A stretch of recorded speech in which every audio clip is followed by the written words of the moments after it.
Hey guys, today I'm going to show you how to view the type of your sheet in the Google Sheets application. But before I do that, I want to say one thing. Please subscribe, comment and like our videos because it really helps us grow. Okay, now let's jump into it.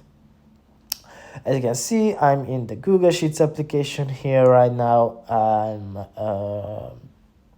currently signed in into my freshly created brand new account which I created only for these videos. Well, what you're gonna do is choose the sheet which you want to examine. I'm just gonna choose this title no. Click on these three dots right next to it. It's to the right side of it.